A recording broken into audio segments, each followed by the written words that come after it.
नमस्कार दोस्तों, आज की कहानी है बाल विवाह। शिल्पा अपने ससुराल में अपनी सास कांता, अपने पति वीरेन और अपने देवर अनुज के साथ खुशहाल जीवन जी रही थी। ऐसे ही एक दिन कांता अपनी बहू से कहती है, शिल्पा बहू, मैं सोच रही हूँ कि अनुज की शादी कर दूँ, क्योंकि अब अनुज भी शादी लायक हो गया है, इसलिए उसके हाथ पीले करने की सोच रही हूँ। वैसे इस बारे में तेरा क्या ख्याल है बहू? हे भगवान, अगर मम्मी जी ने अनुज की शादी कहीं और करवा दी तो इस घर में मेरा राजपाट खत्म हो जाएगा और इस घर में मेरी जो हुकूमत चलती है वो भी नहीं चलेगी।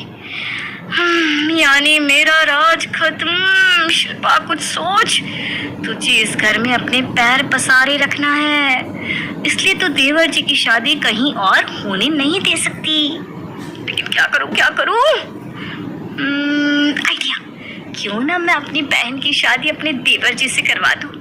इससे मेरी देवरानी और फिर मेरी बहन मेरे कहे में भी रहेगी और मेरा राजपाट कहीं जाएगा भी नहीं।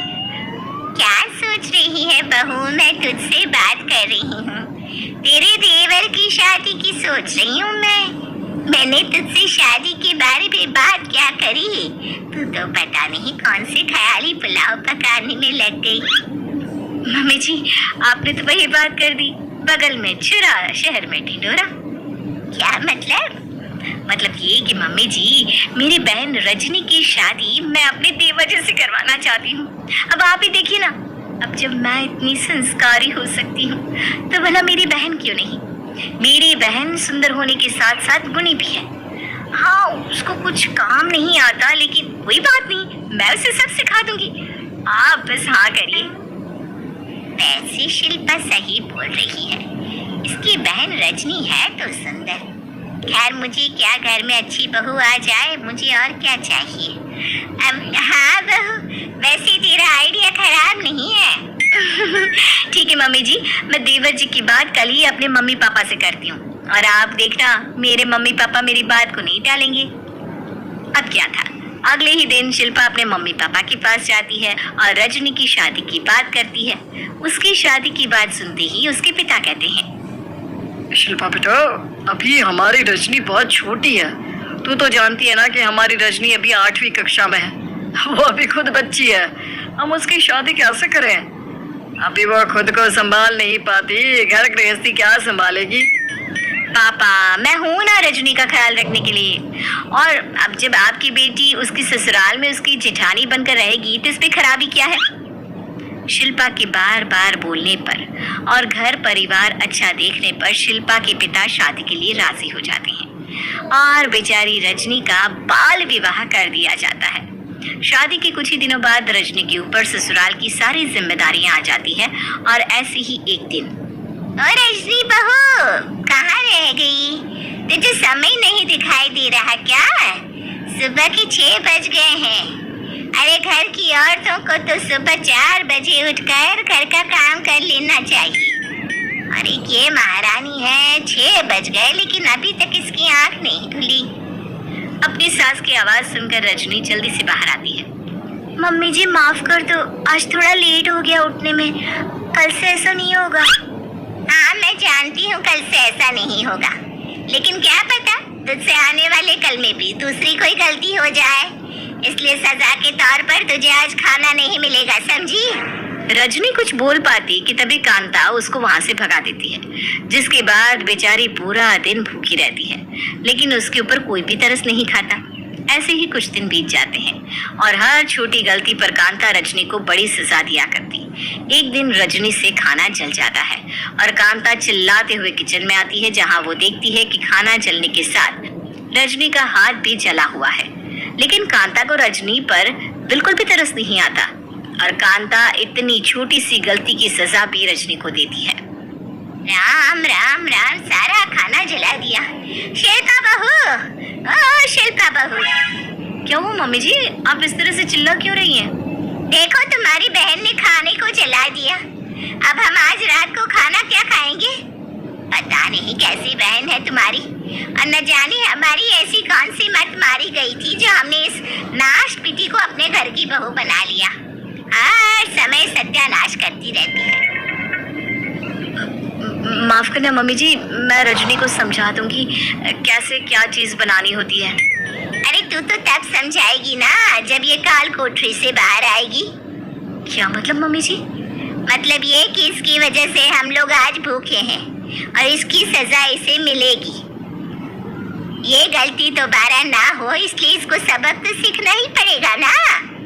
रजनी बहू, आज से बल्कि अभी से तुम काल कोठरी में 2 दिन तक रहोगी, वो भी भूखे प्यासे।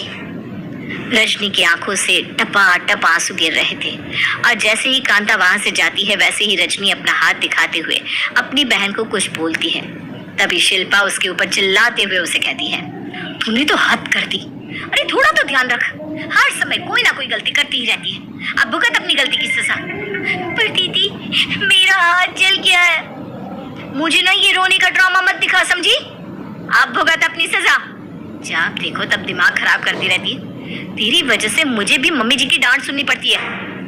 रजनी को भला बुरा सुनाकर शिल्पा भी वहां से चली जाती है और रजनी को 2 दिन तक कांता काल कोठरी में बंद कर देती है। 2 दिन तक काल कोठरी में भूखे प्यासे रहने और हाथ जले होने की वजह से रजनी को तेज बुखार आ जाता है। उसको इतना बीमार देख कांता समधी जी को फोन लगाती है। नमस्कार संधि जी, लगता है आपकी बेटी आप लोगों को कुछ ज्यादा ही याद कर रही है। तभी तो आपकी यादों में हमारी छोटी सी प्यारी सी बहू रानी ने खुद की तबीयत खराब कर ली। मैं तो यही कहूंगी कि आप कुछ दिनों के लिए अपनी बेटी को घर ले जाइए और जब ठीक हो जाए तो हम उसे वहाँ से ले जाएंगे। हाँ, क्यों नहीं समधन जी, मैं कल ही रजनी को लेने के लिए आपके घर आ जाता हूँ। ठीक है संधि जी। इस तरह अगली सुबह रजनी के पिता रजनी को लेने उसके ससुराल आ जाते हैं और थोड़ी देर बाद वो उसको लेकर चले जाते हैं। घर जाते ही रजनी अपने माँ बाप को जोर से पकड़ती है और फूट फूट कर रोने लगती है। उसे इस तरह से रोता हुआ देखकर रजनी के पिता रोने का कारण पूछते हैं, जिसके बाद रजनी सारी बात बता देती है। ये सुनने के बाद रजनी के पिता के पैरों तले जमीन खिसक जाती है और उनको खुद पर बहुत पछतावा होता है। पछताते हुए अपनी पत्नी से कहते हैं, भगवान, मैंने बहुत बड़ी गलती कर दी अपनी रजनी बिटिया का बाल विवाह कर। यदि मुझे पता होता कि उस घर में दरिंदे रहता है तो मैं अपनी फूल सी बेटी की शादी उन दरिंदों के घर में कभी न करवाता। उन दरिंदों के साथ रहकर मेरी बेटी भी दरिंदा बन गई है। लेकिन कोई बात नहीं, मैं अपनी बेटी रजनी को इस नर्क से निकाल कर रहूंगा। रजनी के पिता रजनी को इस नर्क से निकालने का फैसला लेते हैं, जिसके बाद वो कुछ पेपर्स लेकर ससुराल जाते हैं और अपने छोटे दामाद अनुज से कहते हैं, बेटा अनुज, तुम्हारी पत्नी यानी मेरी बेटी रजनी हॉस्पिटलाइज हो गई है, इसलिए इस पेपर्स पर मुझे तुम्हारे सिग्नेचर चाहिए। तुम इस पर साइन कर दो प्लीज। अगर तुमने पेपर पर साइन नहीं किया तो डॉक्टर रजनी का इलाज शुरू नहीं करेंगे। जी बिल्कुल पिताजी। अनुज पेपर पर साइन कर देता है, जिसके बाद रजनी के पिता वहां से चले जाते हैं। ऐसे ही 1 हफ्ता बीत जाता है पर रजनी की कोई खबर नहीं मिलती, जिसके बाद अनुज अपनी माँ से कहता है, माँ, अभी तक रजनी अपने ससुराल नहीं आई है क्या? आपको क्या लगता है वो ठीक हुई होगी या नहीं? क्या पता बेटा, लेकिन जो भी है समय तो हो गया है। माँ, मैं तो कहता हूँ पड़े रहने दो उसको वहाँ पर। जब अक्ल आएगी ना तब अपने आप यहाँ आएगी। ऐसे कैसे पड़े रहने दे सकते हैं? अरे ब्याह कर लाए हैं हम अपनी बहुरिया को, और ससुराल की तो शान होती है बहू, इसलिए हम जाएंगे अपनी बहुरिया को लेने। अनुज की उसकी माँ के आगे एक नहीं चलती और अब अनुज अपनी पत्नी को अपने परिवार वालों के साथ लेने के लिए जाता है और अपने ससुर से कहता है, ससुर जी, आशा करता हूँ रजनी को यहाँ रहकर काफी अच्छा लगा होगा, साथ ही वो ठीक भी हो गई होगी। मैं और मम्मी उसे लेने आए हैं। कहाँ है रजनी? उसे भेज दीजिए हमारे साथ। उस घर में तुम्हारी पत्नी नहीं, मेरी बेटी रहती है। अरे समधी जी, कैसी बात कर रहे हो आप?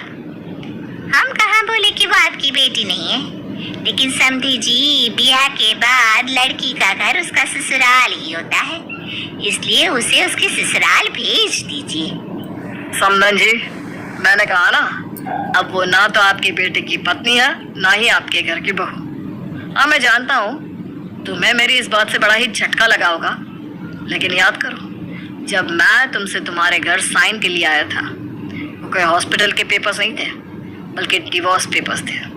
अब मेरे बेटे का तुम लोगों से कोई नाता नहीं है। साथ ही मैं अपनी बड़ी बेटी से भी अपना रिश्ता नाता सब कुछ तोड़ रहा हूँ, क्योंकि जिस घर में मेरी बेटी की इज्जत नहीं, उस घर में मेरी कोई बेटी नहीं। वो लोग कुछ बोल पाते हैं इससे पहले ही रजनी के पिताजी उन सभी को घर से बाहर निकाल देते हैं और उनके मुंह पर दरवाजा बंद कर देते हैं। इस तरह अब रजनी को उन दरिंदों से छुटकारा मिल जाता है और वो आजाद हो जाती है।